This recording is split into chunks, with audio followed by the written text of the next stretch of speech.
जय गुरुदेव,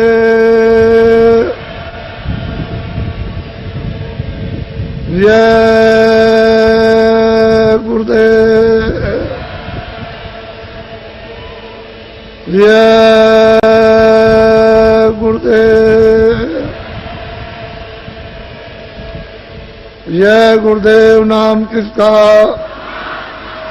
जय गुरुदेव नाम किसका, जय गुरुदेव नाम किसका। देखो ये मनुष्य मंदिर है, भगवान ने आपको अमूल्य चीज दे दी है और सब कुछ आपके सुपुर्द कर दिया। उन्होंने अपने हाथ में कुछ नहीं रखा। इस मनुष्य को अनमोल चीज देकर के पूरी आजादी और पूरा अधिकार दे दिया। किसी तरह की भी उसने जरा भी किंचित मात्र भी रोक टोक नहीं रखी है। आप आंख से, कान से, मन से, बुद्धि से, हाथ से, पैर से जैसा चाहो वैसा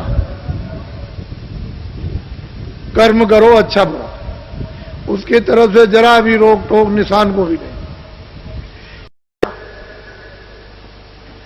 देश की जितनी भी वस्तुएं हैं अपनी, देश में जितने भी मानव हैं सब अपने। देश एक मुसाफिर खाना है, एक सराय है जिसमें हम लोग सबके सब उस सराय में, बड़ी सराय है, बड़ा धर्मशाला है जिसमें आ रहे और जा रहे, और हम सब लोगों का मिलन थोड़े से समय के लिए, ज्यादा समय के लिए नहीं है।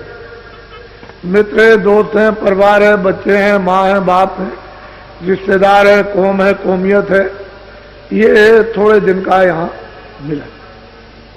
इसका भी पूरा पूरा बोध करा देना है कि मुसाफिर खाना ये परदेश है, इसमें इस प्रकार का मिलन है। तो आप लोग जितनी देर तक मिलो जुलो सद्भाव से, सप्रेम,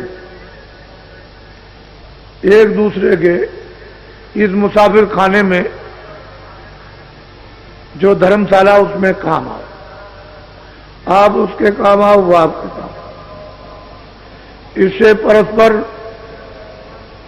ये मानो भौतिक बुद्धि, प्रेम, विवेक का बढ़ेगा।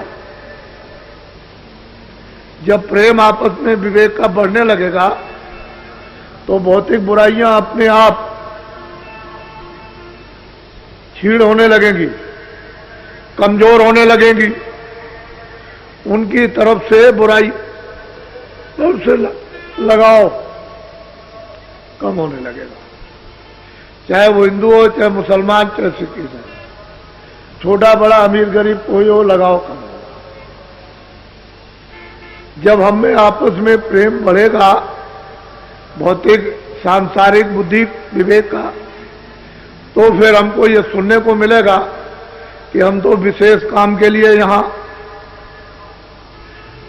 भेजे गए।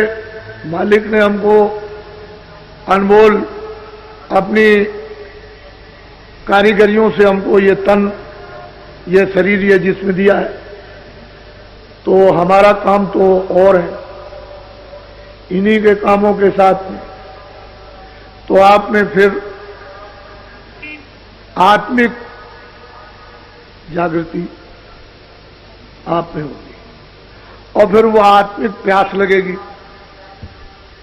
जब भूख लगेगी, प्यास लगेगी, तो आदमी उसके लिए कि हमको प्यास लगी है और ये सब अच्छा नहीं लगता, तो वो दौड़ेगा कहीं पानी मिल जाए। तो महात्माओं के पास में ये जल है, भोजन भी है और जल भी, वहां इनको आध्यात्मिक पीने को मिलेगा। उनके पास इसका मुहाना है, स्रोत है, झरना है जो निकल रहा। उस घाट पर अमृत की धारा निकल रही, पीने वाले पी सकते हैं, लेकिन आपको प्यास लगे तब मुंह बंद किए रहोगे, जबरदस्ती कोई मुंह में खोल करके अगर डालना चाहे पानी तो आप बंद कर लो, तो कैसे डाले? तो उसे प्यास के कारण मुंह खुल जाएगा।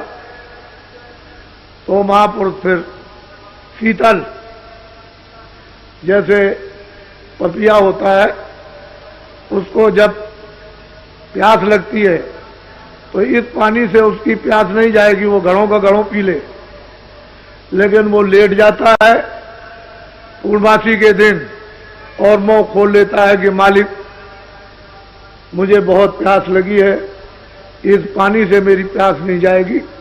तो मालिक उसके प्रण को, उसकी तड़प को, उसकी प्यास को तो स्वाद की एक बूंद गिरा देता है, उसके मुंह में गिर जाती है, उससे वो जीवित रहता है। इसी तरह से महापुरुषों के पास जल है, भोजन है, वो आध्यात्मिक।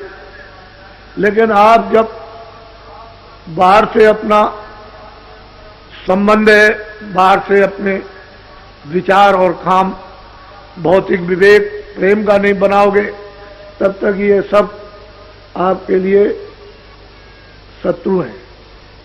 ये चोट मारते हैं, जैसे हथौड़ी की चोट मारी जाती है, ऐसे ही शब्दों की चोट तीखी तीखी मारते हैं।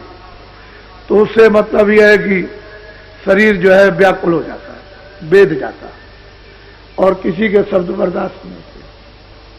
लेकिन जब प्रेम हो जाएगा तो सब वही कड़ुए शब्द जो मारेंगे जैसे फूल लग रहे हैं, आपके दिल दिमाग पर उसका कोई असर नहीं किसी तरह का।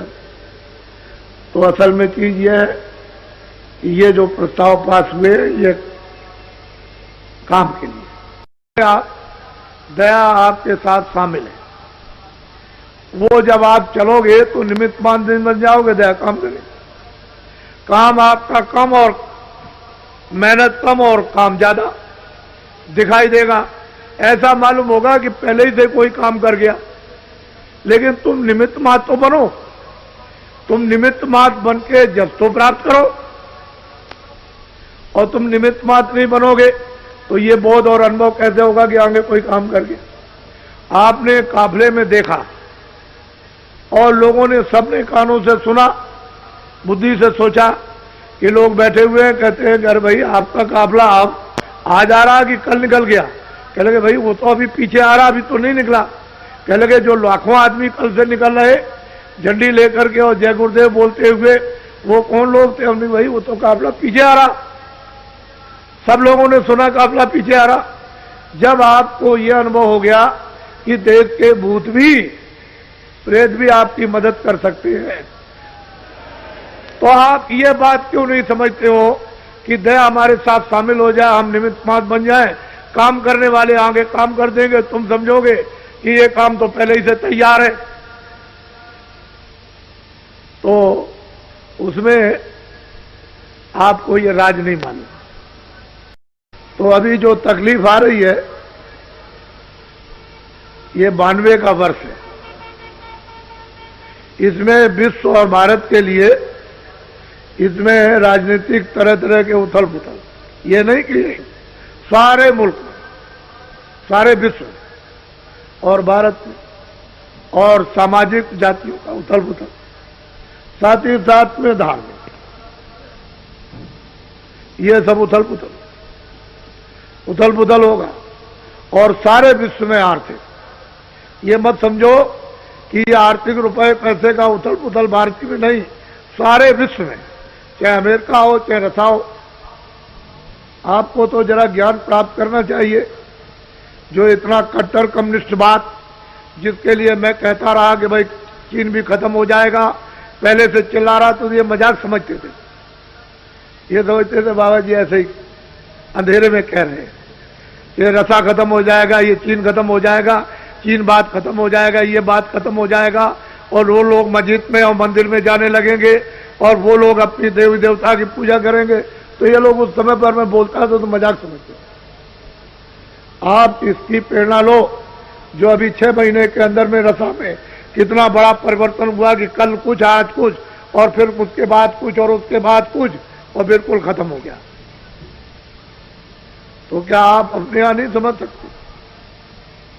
उसको समझना चाहिए।